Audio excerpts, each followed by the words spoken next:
بسم الله الرحمن الرحيم والصلاة والسلام على سيد الخلق أجمعين. حبيبي يا رسول الله، هتعملي لنا ايه النهارده يا ام محمد؟ هقول لك انا يا حبيبتي، عيالك بيقوموا بدري عايزين يقرقضوا في حاجه كده، بيجي بالليل والدنيا ساقعه كده عايزين ياكلوا حاجه كده يقرقضوها كده، وانتي بتعملي الغدا اتاخرتي عليهم عايزين ياكلوا حاجه، فعايزين حاجه كده تبقى في قلب البيت. الطفل من دول كده ياكلها كده، حاجه يتصبر بيها على بال مامته تعملوا الاكل. هتعملي ايه؟ بطلي رغي. هعمل لك النهارده الحجازيه او الهريسه الشام، الحجازيه او الهريسه الايه الشام، بمقادير سهله بطريقه سهله ومفيش اسهل من كده ان شاء الله، وهخليكي كمان تطلع منك باذنك يا رب احسن من اي واحد بيعملها في المحلات. هتعملي ايه الاول قبل ما اعمل ايه؟ ما تنسيش التعليق الحلو واللايك والاشتراك في القناه، اوعي تنسي يا حبيبتي عشان القناه ان شاء الله تكبر بينا كلنا. هقول لك بقى، شوفي وادي الكوبايه التانيه. يبقى احنا كده دلوقتي اتفقنا حطينا كام كوبايه دقيق سميد؟ كوبايتين دي ايه سمين، كوبايتين اهو دي. طيب هتعملي ايه تاني يا ام محمد؟ هنحطه زيه دقيق عادي، زيه دقيق من اللي هو بتاع الكيكه وبتاع الحلويات العادي. يبقى احنا كده حطينا كوبايتين سمين بنفس المعيار، الكوبايه دي هنحطه اتنين زيهم دقيق عادي، يبقى الدقيق السمين قد الدقيق العادي. يلا نعايره رقيق. هات ايدك انت ثانيه، ايدك تكون على الكاميرا. ادي كوبايه اهو، احنا اتفقنا كوبايتين دقيق عادي، ادي واحد ده ايه منهم.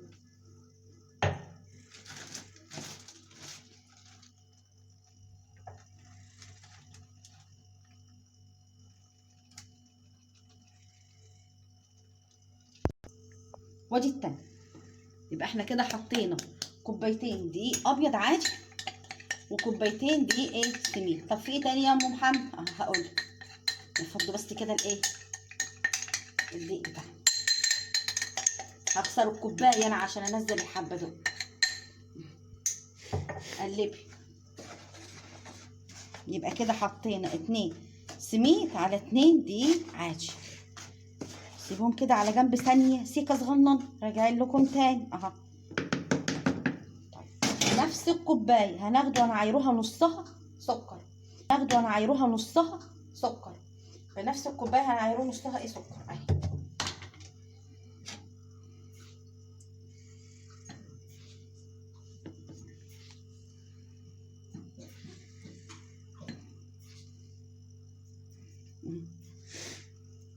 مش كده نص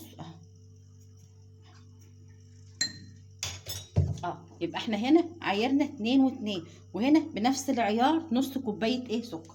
طب هتحطوهم على ايه يا ام محمد؟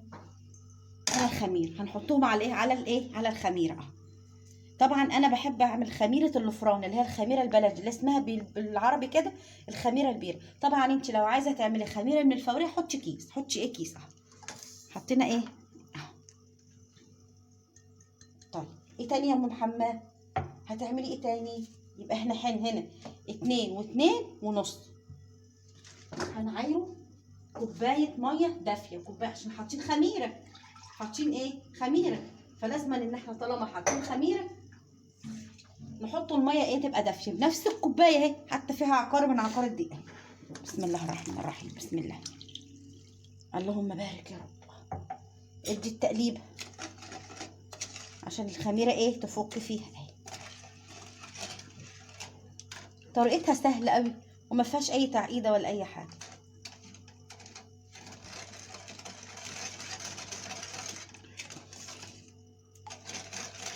طيب في ايه تاني يا ام محمد عايز يتعمل؟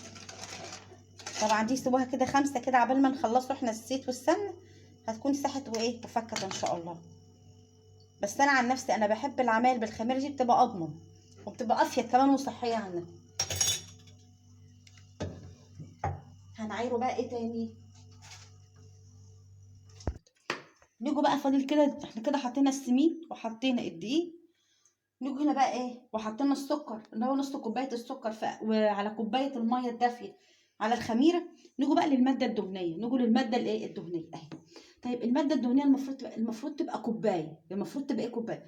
طيب انا ما عنديش غير ايه، غير يعني التلت سمنه، حطي التلت سمنه والباقي زيت. النص سمنه حطي النص سمنه والباقي زيت. انا ما عنديش غير، انا عايزه اعملها كلها سمنه براحتك، بس بتبقى تقيله بصراحه، بس بتبقى اطعم بصراحه. بس العادي اللي فيها ان انت تعملي النص سمنه والنص زيت، دي بتبقى خفيفه. العدل اللي فيها ان انت تعملي الحاجه بالمظبوط يبقى. طيب في تاني هيتحط السن اخر حاجه اللي هي نطره الايه، الملح، رشه الملح الصغيره اللي هي بتبقى ايه السنه على النبي عليه افضل صلاه افضل سلام. يلا قلبي. يبقى فيها حاجه اتنين، انا بعد لك كل شويه وازيد لك اهو. 2 دقيق، 2 سميد، نص سكر على كوبايه ميه دافيه، خميره، كوبايه زيت على سمن، رشه الملح. يلا بصي ايه العجين. واحلى حاجه ان احنا ما وسخناش الا مج واحد.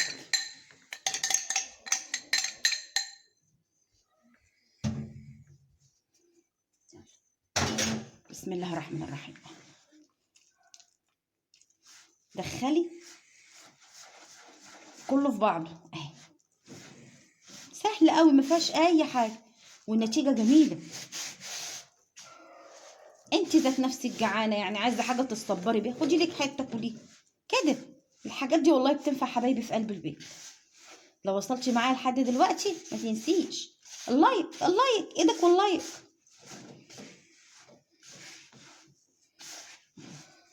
يا حلاوه لا اله الا الله. تبسي الإدام اسمه المادة الدهنية في قلب الايه السميد والدقيق. دخلنا قلبناها.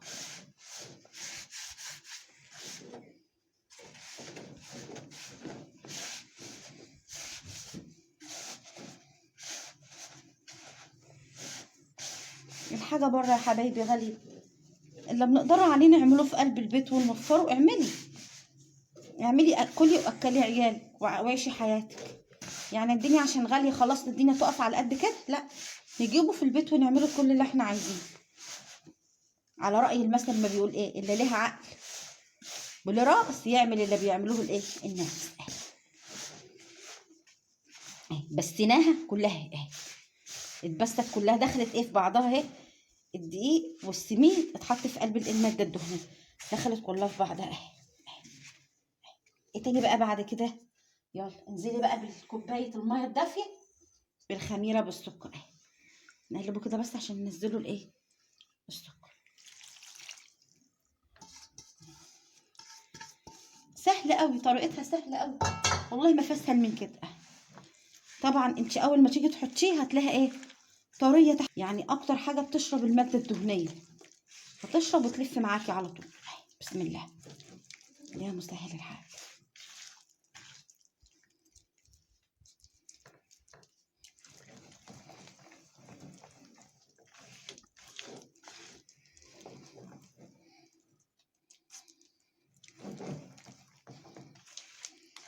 بصوا كل مدى ما بت ايه بتنشف تحت ايدينا.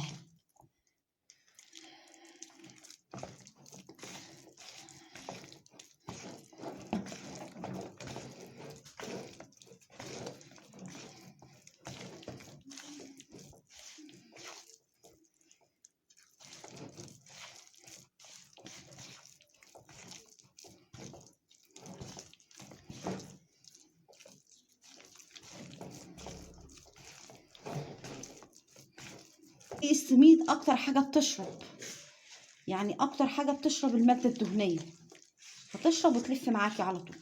بسم الله يا مسهل الحال.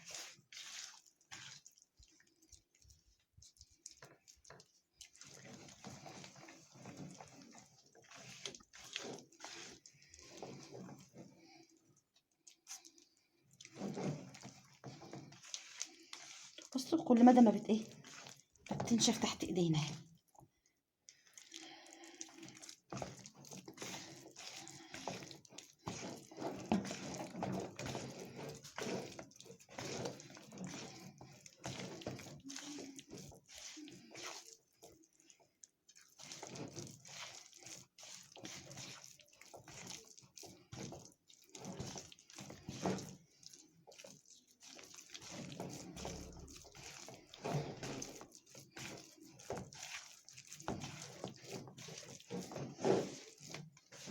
طب يا ام محمد بصوا بدأت، بصوا تتلف معايا، طيب يا ام محمد هنعمله ايه بعد كده؟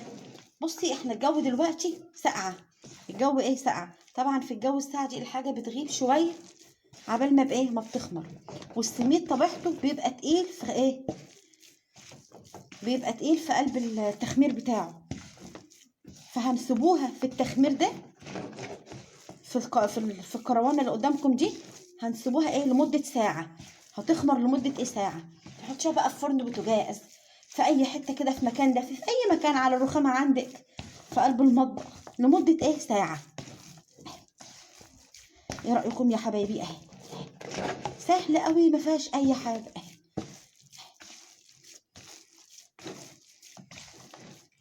يا حلاوه لا اله الا الله سيدنا محمد عبده ورسوله. حطيتش اللايك ولا لسه؟ يلا حطيه عشان ما تنسينيش.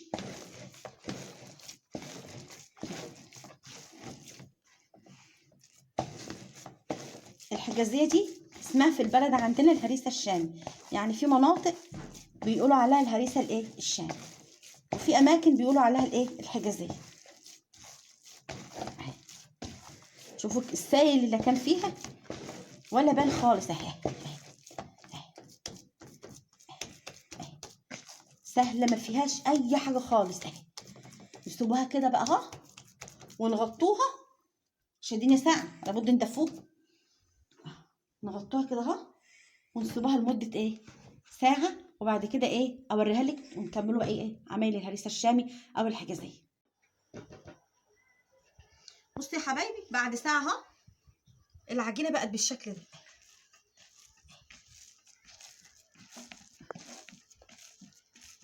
قبل ما نيجوا جنب العجينه نسيبوها كده على جنب كده دقيقه بس، انا بوريها لك. نعمله الاول الحشوه بتاعتها.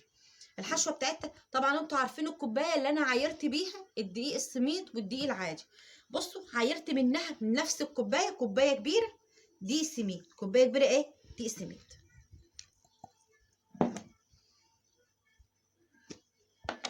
وقدها سكر.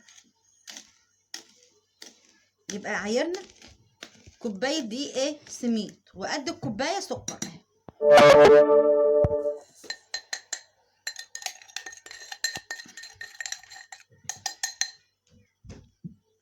و3 معالق كبار قرفه. بسم الله الرحمن الرحيم.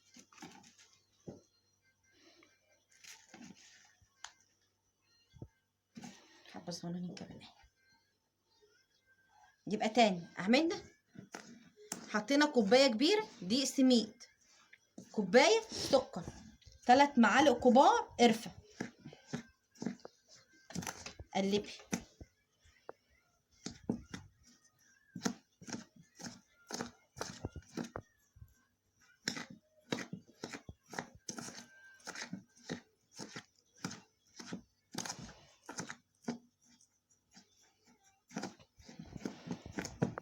طبق بس صغير فمش عارفه اقلب فيه كويس.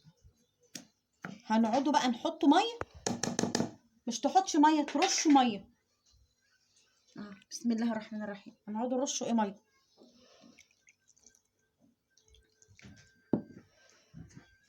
اوعي تدردبي ميه ياما، احنا مش عايزينها تعجن، احنا عايزينها بس ايه تلف معانا شويه.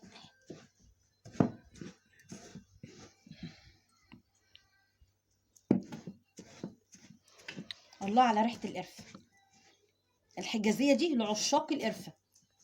احنا كده حطينا كوبايه سميد كبيره، كوبايه سميد كبيره من دي حلو، وقدها سكر، يبقى كوبايه سميد كبيره وكوبايه سكر كبير. حلو الكلام.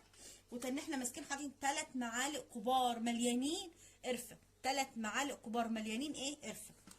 وان احنا ماسكين بنحط بصوا حبه ميه بحبه ميه، ما تحطيش ياما، يا دوبك بس بتبلي كده لحد بصي هوريكي دلوقتي القوام بتاعها بيبقى شكل ايه. بسم الله الرحمن الرحيم. ليه كده حلوه قوي. بصي اهي تمسكيها تتكي عليها كده تيجي معاكي اهي اهي اهي اهي، هي كده القوام بتاعها حلو اهي.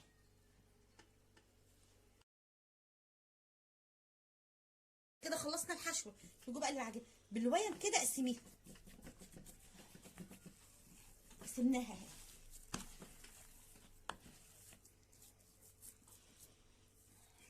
كمان اهي.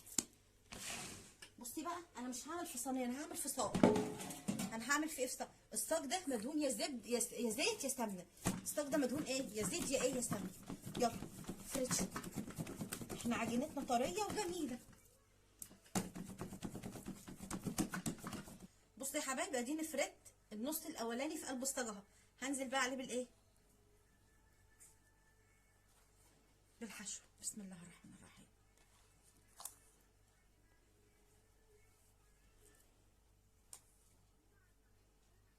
حاجه سهله خالص، ما فيهاش اي صعوبه.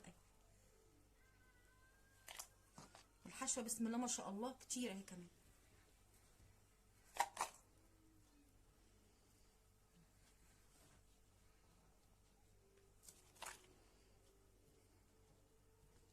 شفتوا من كوبايتين دقيق سميد عملنا بسم الله ما شاء الله كميه قد ايه، ومش مكلفه ولا اي حاجه.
ما تنسيش يا حبيبتي اللايك،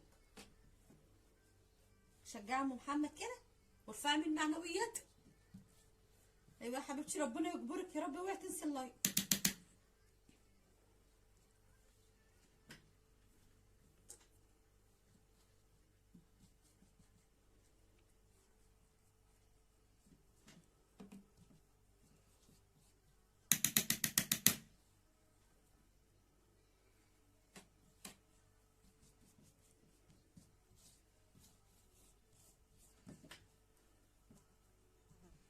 بتتفرد بمنتهى السهوله.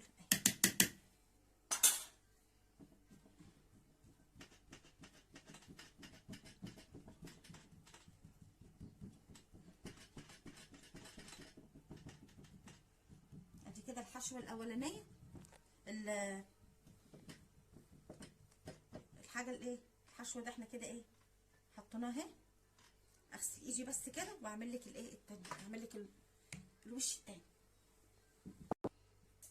طبعا احنا عايزين نعمله اسمها ايه الناحيه التانيه اللي هنقفله بيها على الصاج. طب هنعمله ايه؟ هنجيبه ورقه زبده. هنجيبه ورقه ايه؟ زبده او كيس مشمع، اي او مشمع او كيس نايلون نفرديه. هيبقى على قد مقاس الصينيه. بصي اهي، على قد مقاس الايه الصينيه اهي. حطيناها وهنحطه عليه العجين. دي اسهل طريقه للايه، للعجين.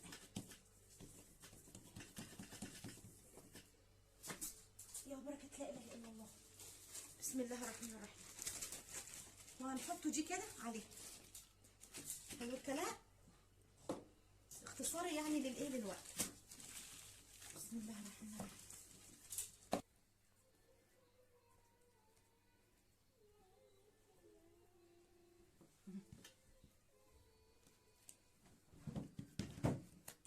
على قد ما نقدر وصلناها اهي المقاس اللي احنا ايه عايزينه اهي. هي لسه طبعا هتتظبط في الصينيه، في الصاج اللي انا عاملاه. هنيجوا نمسكوا المقص. فين المقص؟ بصوا اهي.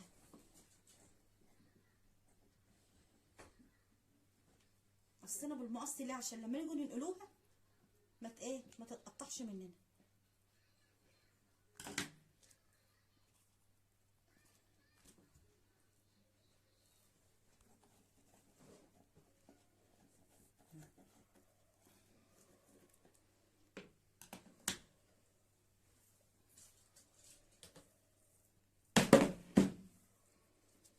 بسم الله الرحمن الرحيم. بسم الله.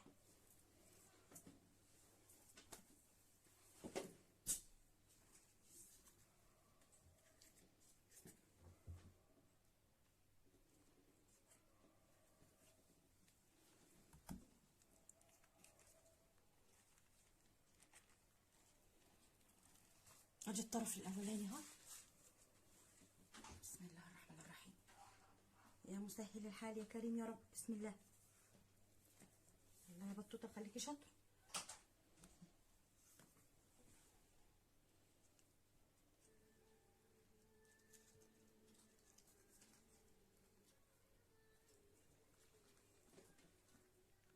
خش التاني اهو. الجزء التاني دوجوا بقى. بصي بالشوكه كده بظهر الشوكه.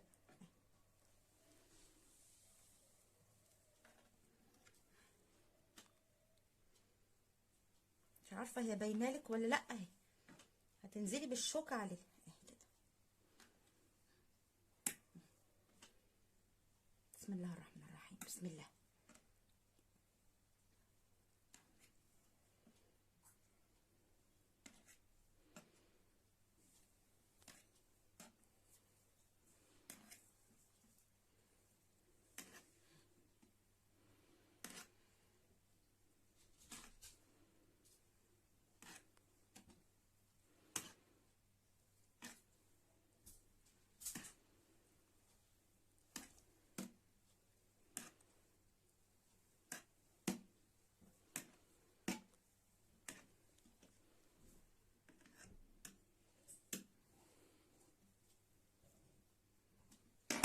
يلا قطعها. بسم الله الرحمن الرحيم. لازم تقطعيها قبل ما ايه ما تدخليها النار. عايزه تقطعيها مربعات قطعيها، عايزه تقطعيها سمبوكسات براحتك، اللي انت شايفاه نفسك فيه اعمليه. بس خلاص نحطها في الفرن ونشوف هتطلع شكلها ايه، اوريها لك في الاخر. بصي يا حبايبي بيبقى شكلها في الفرن كده. انا اطلعها. طبعا هي لسه محتاجه لسه شويه كمان، محتاجه هبابه هبابه.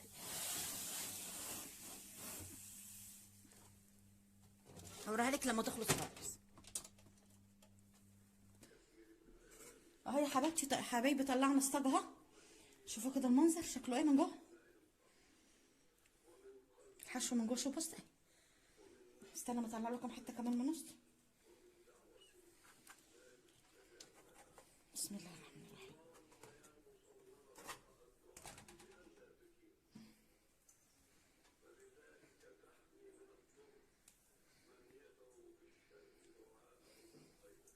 ها ايه رايكم؟ الجمال ده كله ما يستاهلش عليه لايك، ما يستاهلش عليه اشتراك في القناه. يا رب تكون وصفتي النهارده عجبتكم وفهمتوا منها ان شاء الله. والسلام عليكم ورحمه الله وبركاته.